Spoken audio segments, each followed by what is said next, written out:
اس کے کچھ پہلو ایسے ہیں جو میں چاہتا ہوں کہ ہم اس عوام سے نیو کے اس اختلافی نوٹ کے ذریعے سے ہم پاکستان کے لوگوں کو بتا دیں.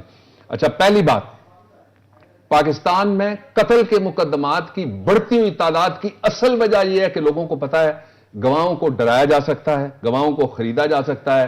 ایک اور بات بھی کہتے ہیں کچہریوں میں کھل کے کہتے ہیں، اس لیے مجھے بھی کہنے میں کوئی حرج نہیں ہے، وہ کہتے ہیں ادھے وکیل کر دیں تے کچھ جج بھی کر لیں دیں. بالکل. یہ جو ماحول ہے اس کو ختم کرنے کی ضرورت ہے، اور اس کا طریقہ وہی ہے جو آج چیف جسٹس صاحب نے اس پہ نوٹس لیا. میں چاہوں گا پروڈیوسر کے پاس اگر ہے جی، پروڈیوسر صاحب ذرا دکھا دیجئے گا کہ سب سے پہلے ڈیفینیشن ہے جو قتل عمد. قتل عمد کا مطلب ہے ارادے کے ساتھ کسی کو گولی مارنا، ارادے کے ساتھ کسی پہ کلاڑی چلانا، ارادے کے ساتھ کسی کے گلے پہ چھرا چلانا. اس کو کہتے ہیں قتل عمد، یعنی سوچ سمجھ کے پری میڈیٹیٹڈ، بالکل ایک پلان مرڈر ہونا، تیاری کے ساتھ. اس پہ جو ریلیونٹ سیکشن ہے جی وہ اس وقت اختلافی نوٹ سکرین پہ آ گیا ہے. یہ سیکشن 300 ہے. اس میں ڈیفینیشن موجود ہے کہ کوئی ایسی حرکت، ایسا ایکٹ جس کے نتیجے میں ان آل پروبیبلٹی، سارا ممکنہ یہی ہو کہ یہ بندہ مر جائے گا، کسی کو مارا جائے تو وہ قتل عمد ہوتا ہے. اب اس کی سزا کے اوپر آ جائیے. 302 میں اس کی سزا ہے، اور بطور قصاص جو اس کی سزا ہے وہ صرف اور صرف 302 میں سزائے موت ہے. اگر قصاص سے کیس نکلتا ہے تو پھر لیسر پنشمنٹ بھی لائف امپریزنمنٹ پہ. اب ذرا 302 کی جو پنشمنٹ ہے وہ بھی ہم دکھا رہے ہیں کہ وہاں پہ آپ کو نظر آ رہا ہوگا کہ whosoever causes قتل عمد shall be punished with death as قصاص. یہ ایک پہلو اس کا ہو گیا. اب اس کا دوسرا پہلو ذرا دیکھ لیجئے گا. اس مقدمے میں کیا ہوا؟ اس مقدمے میں جو مقتول ہیں کہا جا رہا ہے کہ ان کی صرف 2 بہنیں تھیں، اس لیے گھر کا جو مرد فرد تھا وہ ان کے والد صاحب بھی دنیا میں نہیں تھے. ماموں پیروی کر رہے تھے. صرف ماموں تھے. ماموں نے FIR کو ماموں بنا دیا. بالکل.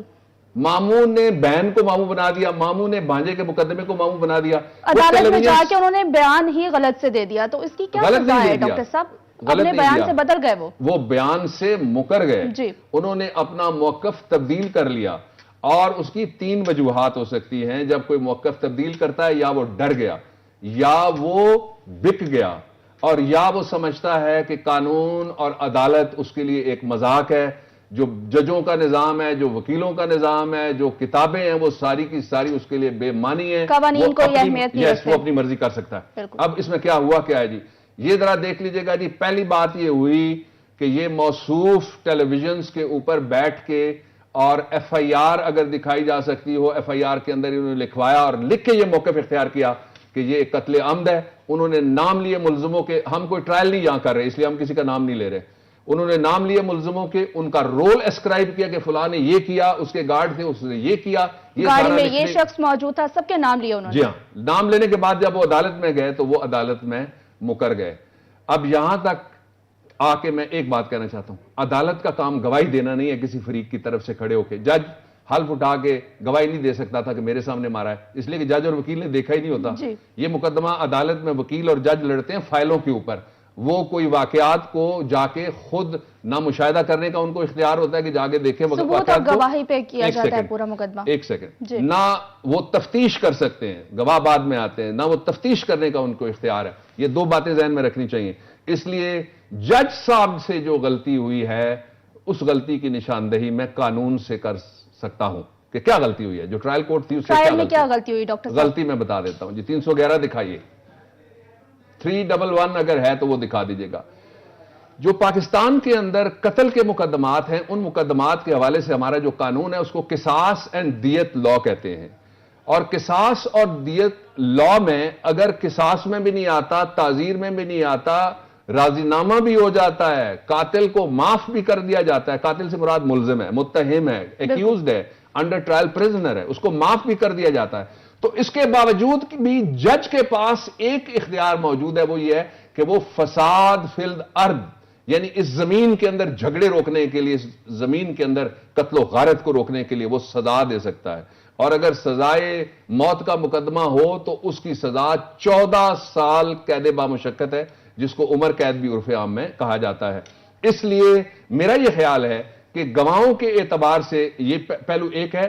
گواہوں کے اعتبار سے جو دوسرا پہلو ہے وہ بھی میں بتا دیتا ہوں کہ کیا غلطی ہوئی ہے. وہ یہ ہے کہ اگر کوئی گواہ گواہی غلط دیتا ہے تو 3 دفعات ہیں جن میں اس کو سزا دی جا سکتی ہے، پروسیکیوٹ ہو سکتا ہے.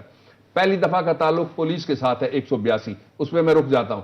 پنجاب پولیس آپ کو پتا ہے سیاسی پولیس ہے. بالکل ان پہ وہ تو شریف ہاؤس کی خادم ہے، شریف ہاؤس کی خادم ہے. 11,000 میں سے الیٹ 8,000 لڑکا وہاں کھڑا ہے. انہوں نے کیا کرنا ہے بیچاروں نے؟ وہ بڑے کا مقدمہ ہو تو آپ نے آج نہیں سنا، کل نہیں سنا آپ نے آئی جی کو، وہ کہتا ہے جو بیان ملزم نے دیا ہے کسی کے خلاف، اب ہم پھر نام نہیں لے رہے، بڑا مشہور نام ہے جی، جس کو چودھری شیر علی کہتے ہیں آؤٹ لا منسٹر کے خلاف جو بیان دیا ہے، وہ کہتے ہیں اس کی حیثیت نہیں ہے. آئی جی صاحب آپ کہاں سو رہے ہیں؟ یہ وہ ملک ہے جس میں عدالت نے قائد عوام ذوالفقار علی بھٹو کو اس جرم میں قتل کر دیا کہ اس کے خلاف 2 ملزموں نے جو حراست میں تھے یہ کہا کہ ان کے ساتھ ہمارا مشورہ ہوا تھا. ہم نے آپ کہتے ہیں جی کہ جو منسٹر آپ کا پسندیدہ ہے، جو آپ کا باس ہے، جب وہ منسٹر ٹوپی پہنتے ہیں وزارت داخلہ کی تو وہ آپ کے باس ہو گئے، قانون کی پہنتے ہیں تو وہ آپ کے باس ہو گئے، جھنڈا لگاتے ہیں تو فلیگ کیریئر ہو گئے، آپ کے باس ہو گئے. اس لیے اس پولیس کے بارے میں تو میں اس سے زیادہ بات نہیں کرنا چاہتا، متعلقہ موضوع نہیں ہے، پھر کریں گے تفصیل کے ساتھ انشاءاللہ. لیکن ایک جگہ تھی جہاں پہ جج صاحب ایکشن لے سکتے تھے. 193 میں 193 دفعہ ہے، اگر کوئی فالس ایویڈنس دیتا ہے عدالت کے روبرو تو عدالت اس کو سزا دے سکتی ہے. دوسری دفعہ میں بتا رہا ہوں 182 پہلے بتائی پولیس والی، پولیس کیا کرتی ہے مجھے نہیں پتا، کلندرا بناتی ہے مجھے نہیں پتا. اس کے بعد 193 میں نے بتا دی. اور تیسری ایک اور جگہ موجود تھی عدالت کے پاس جہاں وہ اس کو ملزم کو اور گواہوں کو دونوں کو پروسیکیوٹ کر سکتے تھے، ادھر بھی نہیں گئی. اچھا اب ہائی کورٹ کے پاس بھی ایک اختیار ہے میڈم.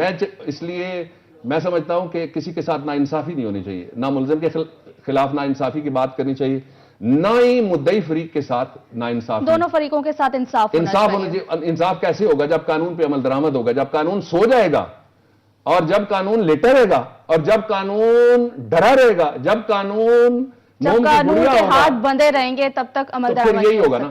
اب ہوا کیا ہے میں بتا دیتا ہوں جی. آپ ذرا آئین کا آرٹیکل 203 اگر آپ کے پاس ہے پروڈیوسر صاحب وہ دکھا دیجیے گا جی. یہ دیکھ لیں، یہ پاکستان کا سب سے بڑا قانون ہے، دنیا داری کی میں بات کر رہا ہوں. ویسے تو اس سرزمین پہ قانون کے پریمبل میں لکھا ہوا ہے اللہ تعالیٰ کی حکمرانی اور قرآن کریم ہماری سب سے بڑی قانون کی کتاب ہے، لیکن کانسٹیٹیوشن کے اندر لکھا ہوا ہے high court, constitution of Pakistan کا کہتا ہے کہ article 203 high court to superintendent subordinate courts high court each high court shall supervise and control all court subordinate to it. اس میں نظر ثانی کا اختیار بھی آ جاتا ہے، اس میں ریکارڈ منگوانے کا بھی اختیار آ جاتا ہے. اب آپ ایک اور سوال کریں گی کہ سپریم کورٹ نے ریکارڈ منگوا لیا، اس کے لیے بھی قانون جی انہوں نے آج سو موٹو لیا ہے تو اس کا کیا طریقہ کار ہے؟ سپریم کورٹ نے کس اختیار کے تحت جو ہے آج کا یہ نوٹس لیا ہے؟ ایک اور آئین کے اندر اس کی واضح دفعہ موجود ہے، وہ ہے آئین کا آرٹیکل 187 جس میں یہ لکھا ہوا ہے. ویسے یہ جو سو موٹو نوٹسز ہوتے ہیں یہ 184(3) میں لیے جاتے ہیں، لیکن آئین کے آرٹیکل میں عوام کی سہولت کے لیے بتا رہا ہوں، آسانی کے لیے بتا رہا ہوں. 187(1) میں لکھا ہوا ہے کہ سپریم کورٹ آف پاکستان کوئی بھی آرڈر جاری کر سکتی ہے، کس کے لیے؟ ٹو ڈو کمپلیٹ جسٹس، مکمل انصاف کرنے کے لیے سپریم کورٹ آف پاکستان کو آئین پاکستان یہ اختیار دیتا ہے. یہ اختیار کوئی ان کے پاس اپنا ذاتی نہیں ہے، یہ ان کا عدالتی اختیار ہے اور اس اختیار کا استعمال انہوں نے کیا ہے. لیکن یہاں رک کے ہم اب فیصلہ نہیں پریڈکٹ کر سکتے، ہم یہ نہیں بتا سکتے کیا کرنا چاہیے ان کو، کیا نہیں کرنا چاہیے وہ کریں گے.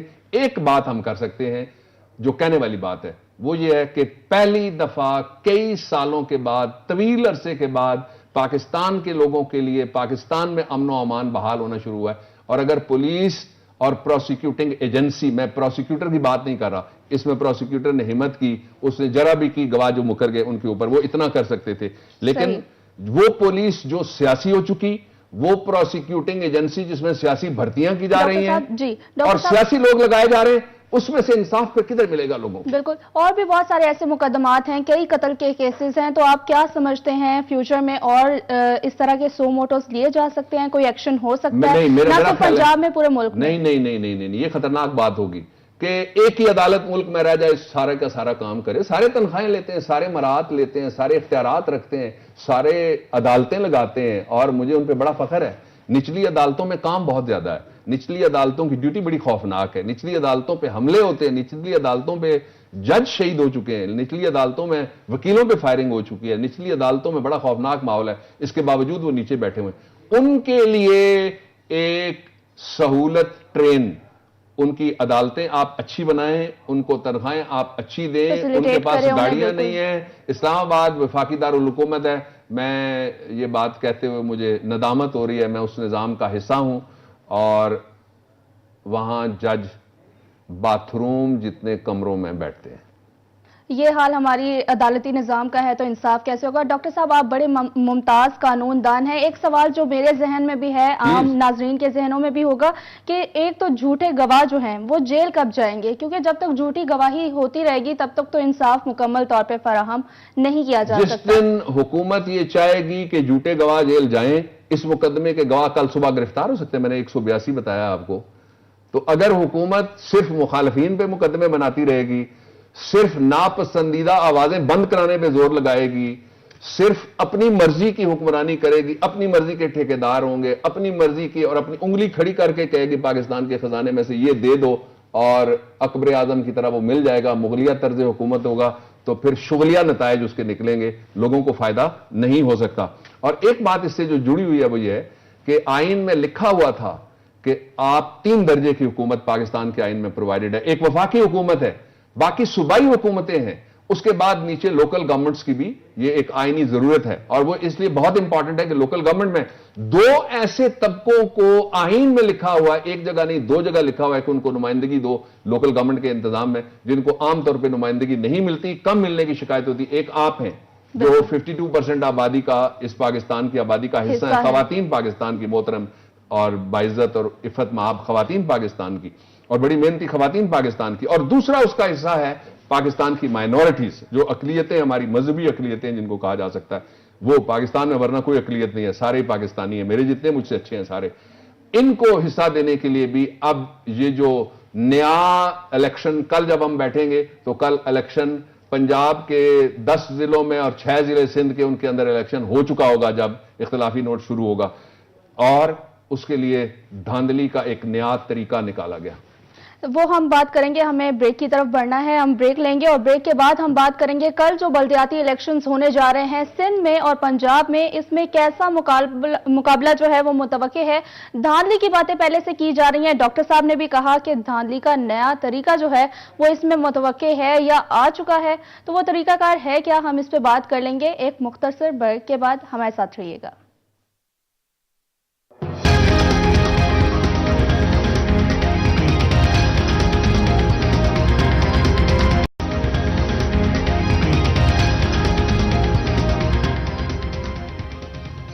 بریک کے بعد خوش آمدید. بات کریں گے ہم پنجاب اور سندھ میں ہونے والے بلدیاتی الیکشنز کے حوالے سے جو کہ کل ہونے جا رہے ہیں. اس میں ہم نے بریک سے پہلے آپ سے بات کی کہ دھاندلی کا نیا طریقہ جو ہے وہ انٹروڈیوس کروایا گیا ہے اس الیکشن میں. تو ڈاکٹر صاحب سے جانتے ہیں کہ وہ نیا طریقہ ہے کیا. ڈاکٹر صاحب، دھاندلی کا نیا طریقہ یہ کیا ماجرا ہے؟ 3 سطحوں پہ دھاندلی اس دفعہ سے پلان کی گئی. پہلا تو یہ ہے کہ جو سافٹ ویلیز تھی حکمرانوں کی، جہاں جہاں حکومتیں ہیں، جہاں وہ ہار سکتے تھے، وہاں انہوں نے اپنے انتخابی الیکشن پہ یہ الیکشن نہیں لڑا. مثلا آپ دیکھ لیں کسی جگہ بالٹی چل رہی ہے، کسی جگہ ہیرے ہیں، کسی جگہ موتی ہیں، کسی اس طرح کر کے، اور سمبلز کے اوپر انہوں نے الیکشن لڑا. اور وہاں پہ انہوں نے دوسرا جو طریقہ تھا وہ یہ تھا کہ کوشش یہ کی کہ اپنے لوگوں کو ان اپوزڈ کرایا جائے. بلکہ پچھلے ایک اختلافی شو میں نے دکھایا تھا کہ کچھ تصویریں تھیں جہاں پولیس والے بیٹھے ہوئے حلف دے کے پنجاب پولیس والے لوگوں کو وڈرا کروا رہے ہیں. جی بالکل ڈاکٹر صاحب، پہلے بھی بہت سارے وعدے کیے گئے تھے بلدیاتی الیکشنز کو لے کے، اب بھی بہت سارے وعدے کیے جا رہے ہیں. تو ہم پہلے عوام کو دکھا لیتے ہیں کہ وہ وعدے تھے کیا اور وہ وعدے کیا ہوئے. تو آئیے دیکھتے ہیں. شور مسلم لیگ حکومت بنے گی، مہنگائی ختم ہوگی. پاکستان میں ہم نے ایک ایٹمی دھماکہ کیا تھا، انشاءاللہ اس دفعہ ہم نے معاشی دھماکہ کرنا ہے. 11 مئی کو آپ ایک تاریخی فیصلہ کریں، آپ تاریخی فیصلہ کریں گے، یہاں تاریخی ترقی کی ایک مثال قائم کی جائے گی. کوئٹہ میں کارڈیولوجی سینٹر یہاں پر تعمیر کرانے کا میں اعلان کر رہا ہوں. 6 مہینے میں بجلی کے لوڈ شیڈنگ کا خاتمہ ہو جائے گا. میں 1.5 سال میں بجلی کا بحران ختم کر دوں گا. 2 سال میں بجلی کے اندھیرے نہ ختم کیے تو میرا نام شہباز شریف نہیں ہے. 3 سال میں بجلی کا لوڈ شیڈنگ ختم کرنا کی تو میرا نام شہباز شریف نہیں ہے. میں وعدہ کرتا ہوں کہ بجلی کو 2 سال میں ختم کر دیں گے.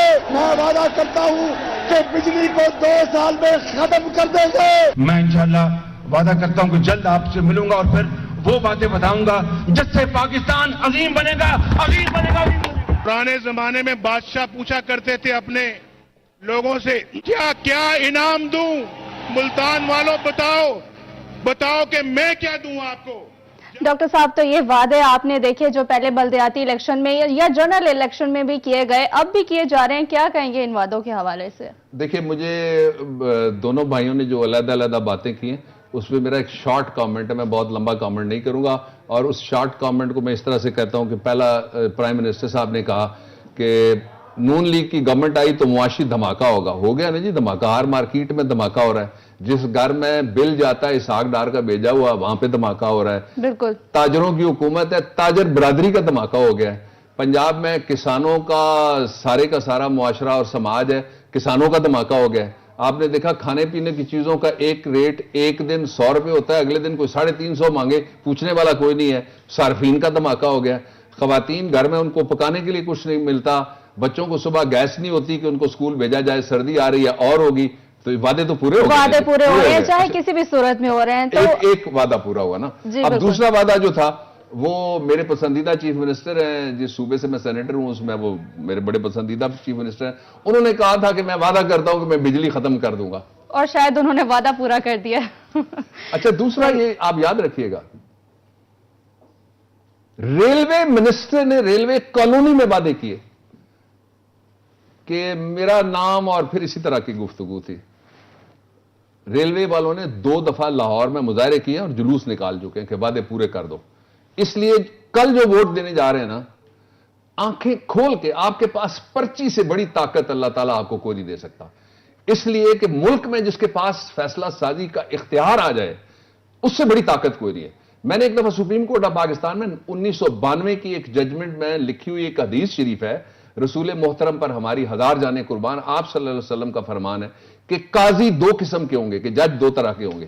ایک وہ جو سیدھے جہنمی ہیں, دوسرے وہ جو قیامت کے دن اس بات پہ پچھتا رہے ہوں گے کہ ہم نے 2 کھجوروں کے مقدمے کا فیصلہ کیوں کیا. یعنی اتنی ٹرانسپیرنسی چاہیے, اتنا سکیل آپ کو برابر رکھنا ہے, اور اتنا آپ کو خوف سے نجات حاصل کرنی ہے, اتنا آپ فیوریٹزم سے بھاگیں گے, تب جا کے آپ فیصلے کر سکتے ہیں. ڈاکٹر صاحب, اچھا, اب آخری بات, جی آخری بات یہ ہے کہ کل جب آپ فیصلہ کرنے جائیں تو جس چودھری صاحب کی آپ سوزوکی میں بیٹھ کے جا رہے ہیں, آپ ہمت پیدا کر کے جائیں. اگر وہ اس قابل نہیں ہے کہ اس کو ووٹ دیں تو آپ اس کو مت ووٹ دیں. اچھا, پھر آپ دھاندلی کی تیسری بات میں کر دیتا ہوں. لوگ کہیں گے کہ ہم نے 3 کہا تھا, 2 پہ بات ختم ہوگی. تیسری بات یہ ہے, دھاندلی کا جو طریقہ نکالا گیا وہ یہ تھا کہ اس وقت پنجاب کے اندر انتظامیہ الیکشن کرانے کی ذمہ دار ہے. ڈی سی او اور ٹی ایم او, انہوں نے بندوبست کیا ہوا ہے کہ وہ کیسا الیکشن چاہتے ہیں, اور سب کو پتا ہے کس طرح کے الیکشن ہوتے رہے. جب الیکشن ٹھیک ہو تو آپ نے دیکھا کہ لاہور کے اندر حکمران گھر کے, باہر والا تو جیت گیا 2000 سے امیدوار ہمارے دوست صادق صاحب, ایاز صادق صاحب, لیکن اندر والا گھر والا ہار گیا. لوگوں نے تو فیصلہ اپنا دیا ہوا. یعنی کہ پولیس اس طرح سے فریق بنی ہوئی ہے ان انتخابی الیکشنز میں. پولیس تو اس سے بھی آگے جانے کے لیے تیار ہوتی ہے نا. پنجاب پولیس جو کہ ہمیشہ کی طرح بدنام ہوئی ہے ہر معاملے میں. پولیس کے ہاتھ 2 دفعہ اٹھتے ہیں. جب اقتدار میں کوئی آتا ہے تو اوپر جاتے ہیں, یہ پنجاب میں ایک رواج ہے. لیکن جب وہ اقتدار سے چلا جاتا ہے تو اور اوپر چلے جاتے ہیں ڈانگ سمیت. اب انہوں نے ڈانگ پکڑی ہوئی ہے اور پنجاب کے اندر الیکشن درست کرانے کی کوشش کر رہے ہیں. میں یہ چاہوں گا اس نظام کے اوپر, اس نظام میں لوگوں کا کوئی حصہ نہیں ہے, اس نظام میں کے خزانے میں لوگوں کا کوئی حصہ نہیں ہے, اس ملک کے مسائل میں لوگوں کا کوئی حصہ نہیں ہے. اس لیے لوگ, آپ تعلیم کا شعبہ دیکھ لیں نا جی, تعلیم کے شعبے میں جو سرکاری سکول ہیں وہ کمپیٹ کرنے کی, جو ہماری دوسری انڈسٹری ہے اس کے کمپیٹ کرنے کے قابل ہی نہیں, اہلیت ہی نہیں رکھتے. اس لیے اہلیت تو ہے, پیسے بھی ہیں, لیکن وہ پیسے خرچ اس طریقے سے ہو رہے ہیں کہ آپ انسینٹیوز دیں سارے شعبوں کو جو پرائیویٹ لائف میں لوگوں کو زندگی کی دوڑ میں شریک کر رہے ہیں. انسینٹیو دینے کی بجائے گلا گھونٹا جاتا ہے, انسینٹیو دینے کی بجائے ایک خاص طرز حکومت. ابھی آپ نے سنا نہیں, نواز شریف صاحب نے ایک اور سچ کہا جس سے مجھے پورا اتفاق ہے. انہوں نے کہا پرانے زمانے میں بادشاہ پوچھتے تھے لوگوں تمہیں میں کیا انعام دوں. تو آپ دیکھ لینا ذہنیت ہماری کیا ہے حکمرانوں کی. وہ اپنے آپ کو بادشاہ سمجھ رہے ہیں ابھی تک 21ویں صدی میں بھی.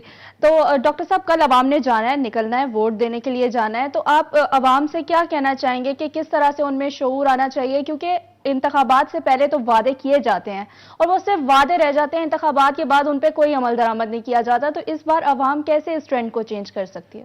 کل یہ چینج کر سکتے ہیں نا جی, جب اندر جائیں آپ تو آپ دیکھیں آپ کے حلقے میں اہل آدمی کون ہے. آپ کی برادری کا اگر نہیں ہے اہل آدمی تو اس کے باوجود اس کو ووٹ دیں. پاکستان ایک لارجر برادری ہے, مسلمان اس سے بھی بڑی برادری ہے, پھر ایک ملک میں رہنا اس سے بھی بڑی برادری ہے. اور ایک دفعہ رسول پاک صلی اللہ علیہ وسلم کا ایک اور ارشاد گرامی ہے کہ آپ نے فرمایا کہ مجھے یہ خدشہ اور خیال پیدا ہو گیا کہ اللہ تعالیٰ کہیں پڑوسی کو جائیداد میں شریک نہ کر دے. تو یہ ساری آپ کی برادریاں ہیں جی. کوئی آپ کا ملک, سید, راجہ, چودھری ہونا علیحدہ سے, مرزا ہونا آپ کا علیحدہ سے, کشمیری ہونا علیحدہ سے ضروری نہیں ہے.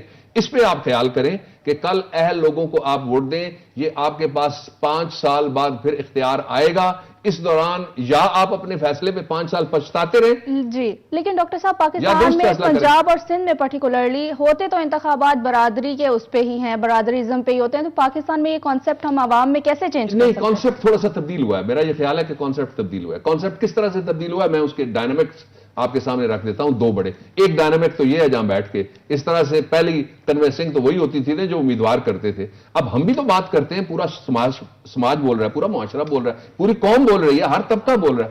اور دوسرا جو سوشل میڈیا ہے اس کو انڈرمائن نہیں کرنا چاہیے. وہ بہت پاورفل میڈیم ہے, اس کے اوپر ہر چیز نیٹ کے اوپر پڑی ہوئی ہوتی ہے, ہر چیز پہ لوگ اپنی رائے کا اظہار کرتے ہیں. اگرچہ مجھے بڑا افسوس ہوا کہ اب جو ٹویٹس کرنے والے ہیں پہلی دفعہ پاکستان میں, جن ملکوں میں بادشاہتے ہیں, میں نام نہیں لیتا, دوست ممالک ہمارے, اکثر مسلم ممالک میں بادشاہتے ہیں, ٹوٹلائٹیرین سسٹم ہے, وہاں پہ ٹویٹر کے لوگوں کو ٹویٹ کرنے یا بلاگ لکھنے پہ سزائیں دی گئی. بالکل, اور بہت زیادہ پابندی بھی لگائی گئی سوشل میڈیا پہ. پاکستان میں پہلا ڈاکٹر صاحب چلیں ہم پاکستان سے باہر ہی چلتے ہیں. اب بات کر لیتے ہیں دنیا میں سپر پاور کے حوالے سے. مانا جاتا ہے ایک سپر پاور ہے, لیکن اصل میں دنیا میں ایک سپر پاور ہے یا 2 ہے؟ ایک ہو تو وہ ایک نہیں رہتی. آپ نے دیکھا کہ 21 کے قریب ممالک پہ فوجی دھاوا بولا گیا جب سے دنیا میں ایک سپر پاور آئی. پاکستان کی دوستی ہے امریکہ کے ساتھ اسٹریٹجیکلی. لیاقت علی خان شہید قائد ملت, جن کا مقدمہ ابھی تک فیصلے کے انتظار میں پڑا ہوا ہے. پاکستان کے 3 وزرائے اعظم جن کے مقدمے, قتل کے مقدمے, جن کو شہید کیا گیا, اور مجھے یہ شرمندگی ہوتی ہے میرے شہر میں شہید ہوئے, ان کا مقدمہ ابھی تک نہیں چلا. لیاقت علی خان نے کوشش کی تھی معاہدہ کرنے کی, پھر لیاقت علی خان کے ساتھ ایک افغانی کو بلایا گیا جو سید اکبر تھا, وہ افغانی تھا جس نے گولی چلائی شہید ملت پہ. اب ذرا اس کو تھوڑا سا بڑے پرسپیکٹو میں لے کے چلتے ہیں. جب سے یونیپولر دنیا ہوئی تھی کہ ایک ہی دنیا کا نمبردار ہو گیا, تو یہ 21 کے قریب ممالک میں نے چھوٹے بڑے گنے, جن کے ایفرو عرب یورپین ممالک بھی ان میں شامل ہیں.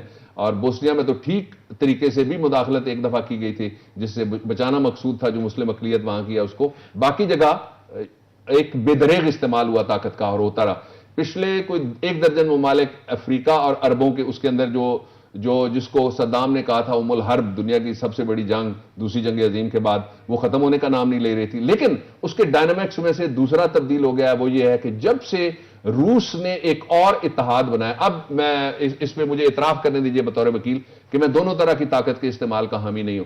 اگر روس کو یہ کہا جا رہا ہے یورپ کے کچھ ملکوں کی طرف سے, یا امریکہ کہتا ہے یا کوئی اور کہتا ہے یا ان کے میڈیا کہتا ہے, وہ یہ کہتا ہے کہ آپ کو کوئی اختیار نہیں ہے کہ یہاں آ کے آپ مداخلت کریں اور بمباری کریں, جو ٹیررسٹ یا جو طاقتور, جی بالکل, مطلب وہ خود کر سکتے ہیں اور روس نہیں کر سکتا. تو ان کے پاس بھی, روس کے پاس بھی وہی جواز ہے کہ وہ ایک پرانے زمانے کی نواز شریف صاحب نے بادشاہ کی بات کی, تو میں بھی اپنے نیو کے ٹی وی کے ناظرین کو بادشاہ کی بات سناؤں کہ یورپ میں ایک چھوٹا سا ملک تھا, اس میں ایک خاتون حکمران تھی, جس طرح جھانسی کی رانی تھی, جس طرح رضیہ سلطانہ تھی.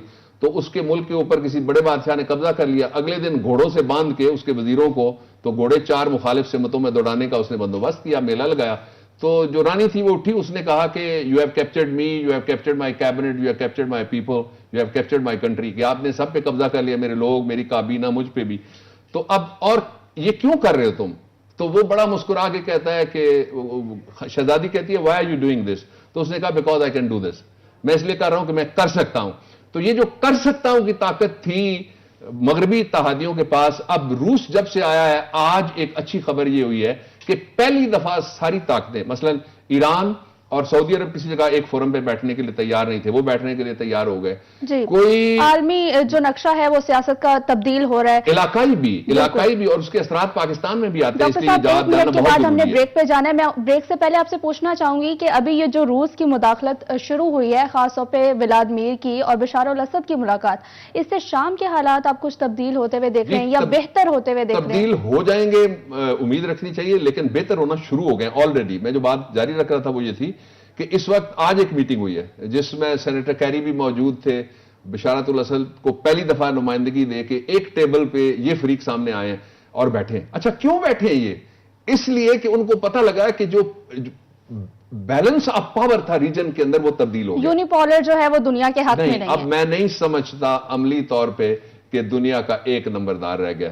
اس سے آپ دیکھیں جب یہ 2 ممالک ہوتے تھے، روس اور سرد جنگ کے زمانے کی میں بات کرنے لگا ہوں، تو اس وقت نان الائن موومنٹ بھی ایک ہوتی تھی کہ غیر متعلقہ اور غیر وابستہ ممالک. اس وقت ایک تیسری دنیا بھی ہوا کرتی تھی.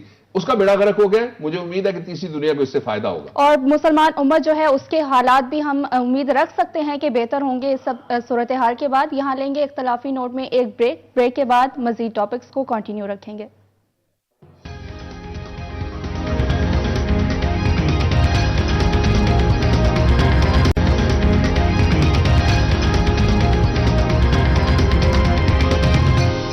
بریک کے بعد خوش آمدید. اور اب اختلافی نوٹ میں ہم شامل کر لیں گے تلاش گمشدہ کا سیگمنٹ. ڈاکٹر صاحب آج ہم کس کو تلاش کرنے جا رہے ہیں؟ تلاش گمشدہ میں پوری قوم لگی ہے. یہ سیگمنٹ کدھر ہے؟ یہ تو کبھی انصاف کو تلاش کرتی ہے، کبھی مہنگائی ختم کرنے والے کو تلاش کرتی ہے، کبھی اپنے مسائل حل کرنے والے کو تلاش کرتی ہے. ہم تلاش کریں گے آج پارلیمنٹ کو. پارلیمنٹ کی دنیا میں ایسا تہلکہ خیز واقعہ ہوا کہ پاکستان کی ایک ججز کمیٹی ہے، جو جوڈیشل کمیشن ہے جس میں چیف جسٹس اور دوسرے چیف جسٹس بیٹھ کے جج لگاتے ہیں، وہ ریکمنڈیشن دے کے بھیجتے ہیں اس کمیٹی کے پاس. اس کمیٹی کو یہ اختیار ہے کہ وہ کسی جج کو لگائے نہ لگائے، اس کے حق میں رائے دے یا اس کے خلاف رائے دے. اس کمیٹی نے جو اس کا تازہ ترین اجلاس ہوا ابھی 24 گھنٹے پہلے، اس اجلاس میں اس نے یہ کیا کہ اپنی کمیٹی کا خود ہی بائیکاٹ کر دیا انہوں نے. اور باتیں کی 3. انہوں نے ایک بات یہ کی کہ ہم بے اختیار کمیٹی ہیں. بھائی آپ کے پاس پارلیمنٹ ہے، آپ قانون بدل دیں، آپ آئین بدل دیں، آپ با اختیار ہو جائیں. بالکل. یہ کیا بات ہوئی؟ یہ کیا جواب دیں گے آپ قوم کو کہ ہم بے اختیار ہیں؟ یہ تو آپ نے پارلیمنٹ کی توہین کر دی. یہ وہی بات ہے جو اس سے پہلے عمران کہتے رہے، وہی بات ہے جو ہم کہتے رہے، وہی بات ہے جو پوری قوم کہتی ہے. یہ پارلیمنٹ کسی کام کی نہیں ہے، انہوں نے بھی کہہ دیا. دوسری بات انہوں نے یہ کہی کہ وہ کہتے ہیں یہ بے وقت، یعنی اس کی قیمت ہی کوئی نہیں ہے. یہ ایسی کمیٹی ہے، اس کے 2 نتائج نکل سکتے ہیں. پھر وہاں بیٹھ کے آپ کیا کر رہے ہیں وہ آپ کو یہ بھی کہہ سکتا ہے. تو میں تو کہتا ہوں کہ پھر اگر آپ اتنے بے وقت ہیں، آپ کی ویلیو ہی کوئی نہیں ہے، تو وہاں کیوں بیٹھے ہوئے. تیسرا یہ ہے کہ پارلیمنٹ پہلے بھی اس پارلیمنٹ کو آئے ہوئے اب 30 سال اس حکومت کا مکمل ہونے والا ہے، اور اس سارے عرصے میں آج تک کسی نے کبھی ایک دفعہ بھی عوام کو ریلیف دینے کے لیے ساری پارٹیاں اٹھ کے کھڑی ہو جائیں، کہیں آج ہم اکٹھے ہو گئے سارے، ہم کل سے مہنگائی ختم کروائیں گے، ہم پرسوں سے 3 سال میں تو ایسا ہم نے کچھ نہیں دیکھا. کرتے نا جی. اس لیے ہم ان کو تلاش گمشدہ میں آج ہم نے ان کو تلاش کرنے کی کوشش کی. ملے نہیں ہمیں، ویسے ملے نہیں ہے ابھی اور تلاش جاری ہے. ڈاکٹر صاحب آگے بڑھتے ہیں. عوام کی آواز کا سیگمنٹ جو ہے وہ ہم ایڈ کر لیتے ہیں، ہمارے پروگرام کا مستقل حصہ ہے. تو آج عوام کی کیا آواز ہے، کیا کہتے ہیں عوام؟ دیکھیں، یہ جس طرح میں نے کہا کہ جو social media it's very powerful media. تو سب سے پہلے ہم کرن عباسی ہیں جی، ان کا ذرا دکھا دیں. کرن عباسی کیا کہتی ہیں؟ یہ کہتی ہیں جی کہ worst condition of Simly dam road Bharakahu Islamabad NA 149 ask mister Tariq Fazal Chaudhry what he did except defending his party on the talk show. وہ کہتے ہیں جی کہ یہ تو ٹاک شو پہ بیٹھے ہوتے ہیں یہاں کے MNA جو ہے 149 کے ہمارے دوست ڈاکٹر صاحب، اور وہ اس حلقے میں نظر نہیں آتے اور وہ سوال کر رہے ہیں کہ انہوں نے کیا کیا. ذرا چلے جائیں جی واپس، آپ نے بھی الیکشن لڑنا ہے، 2 دفعہ آپ کو لوگوں نے ووٹ دیا ہوا ہے، ان کا ذرا خیال کر لیں. اور بھاراکو تو بہت بڑی جگہ ہے اور بھاراکو کے مسائل اس سے بھی بڑے ہیں اور اس کی آبادی اسلام آباد سے بھی بڑی ہے، اس لیے خیال کریں اس کا. اس کے بعد ہے جی ہمارے عرفان رضا صاحب، یہ چکوال سے ہیں.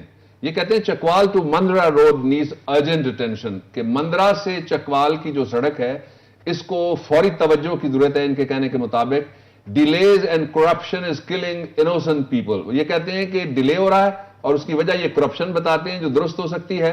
کہتے ہیں اس سے لوگوں کی زندگیاں جا رہی ہیں اور زندگیاں بچائیں ادارے متعلقہ، ان تک ہم نے ان کی آواز پہنچا دی، مندرا کے لوگوں کی بھی اور چکوال ضلع کی بھی. Please highlight this issue. Mister Irfan Raza ہم نے آپ کا ایشو ہائی لائٹ کر دیا. طلعت خورشید صاحب ہیں. طلعت خورشید صاحب یہ کہتے ہیں کہ یہ چکلالا اسکیم 3 راولپنڈی آر پوش locality and all other localities on fringes of Nala Lai suffering due to the constant flow of filth and awful smell. یہ لئی کے پانی سے جو بیماریاں بھی پیدا ہوتی ہیں اور جو ماحولیات خراب ہو رہا ہے اس کی یہ بات کر رہے ہیں. میں ایک تجویز دے دیتا ہوں. اگر پنڈی کا جو واسا ہے اور سی ڈی اے ہے, میں نے خود جا کے دیکھا جب کچھ دنوں کے لیے میرے پاس کیبنٹ ڈویژن کا میں انچارج منسٹر ہوا, تو جو فیصل مسجد کے پیچھے کی پہاڑی ہے یہاں سے یہ شروع ہوتا ہے نالا. اگر یہاں پہ اسمال ڈیمز ایک اس جگہ پہ بنا دیا جائے جس سے شہر کو بڑی سہولت ہو جائے گی پانی کے حوالے سے, اور تھوڑا سا آگے جا کے جو گولڑے کا پچھلا علاقہ ہے, شاہ لدیتا کا پچھلا علاقہ ہے, وہاں بھی ایک اسمال ڈیم بننے کی قدرتی طور پہ جگہیں موجود ہیں, اس کو کریں تو لئی کا پانی کم ہو سکتا ہے. اور ساتھ ہی جو متعلقہ ادارے ہیں وہ انکروچ نہ کرنے دیا کریں نا. جب نالوں کے اندر دریاؤں کے بیڈ میں لوگ جا کے اپنی بستیاں بنائیں گے تو پھر پانی تو راستہ مانگتا نہیں ہے, راستہ بناتا ہے.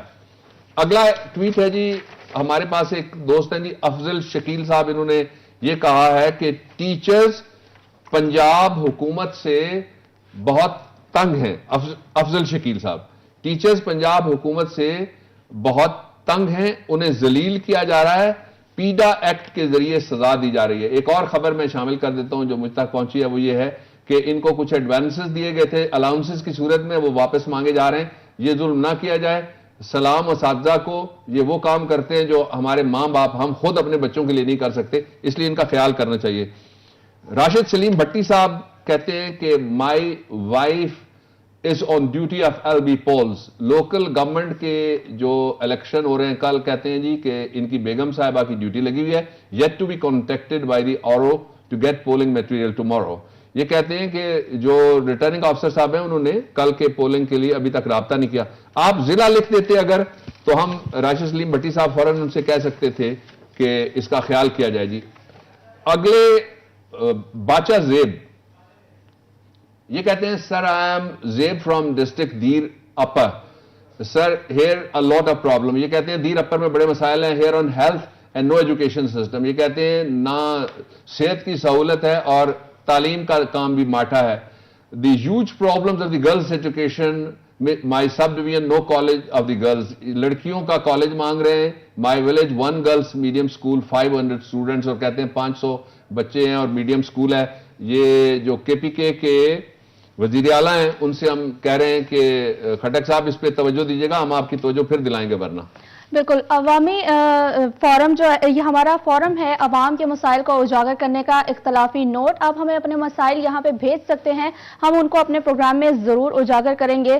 آج کے پروگرام سے اختلافی نوٹ سے مجھے اجازت دیجیے, اور اب ڈاکٹر صاحب شامل کریں گے عوام کے نام اپنا پیغام. یہ جواب ہے میرے عدو کے لیے کہ مجھ کو حرص کرم ہے نہ لطف خمیازہ, اسے ہے سطوت شمشیر پہ گھمنڈ بہت, اسے شکوہ قلم کا نہیں ہے اندازہ. اور میرا قلم نہیں کردار اس محافظ کا جو اپنے شہر کو محصور کر کے ناز کرے. میرا قلم نہیں کاسا کسی سبک سر کا جو غاصبوں کو قصیدوں سے سرفراز کرے. اور میرا قلم نہیں اوزار اس نقب زن کا جو اپنے گھر کی ہی چھت میں شگاف ڈالتا ہے. اور میرا قلم نہیں تسبیح اس مبلغ کی جو بندگی کا بھی ہر دم حساب رکھتا ہے. میرا قلم نہیں میزان ایسے عادل کا جو اپنے چہرے پہ دوہرا نقاب رکھتا ہے. اور میرا قلم تو امانت ہے میرے لوگوں کی, میرا قلم تو امانت ہے میرے لوگوں کی. میرا قلم تو عدالت میرے ضمیر کی ہے, اسی لیے جو لکھا وہ تپاکے جان سے لکھا. جبھی تو لوچ کماں کا زبان تیر کی ہے. میں کٹ گروں کہ سلامت رہوں, یقین ہے مجھے کہ یہ حصار ستم کوئی تو گرائے گا. تمام عمر کی ایذا نصیبیوں کی قسم, تمام عمر کی ایذا نصیبیوں کی قسم, میرے قلم کا سفر رائے گاں نہ جائے گا، میرے قلم کا سفر رائے گاں نہ جائے گا۔ جیو پاکستانیوں، عزت کے ساتھ درست فیصلہ کرو کل کے انتخاب میں۔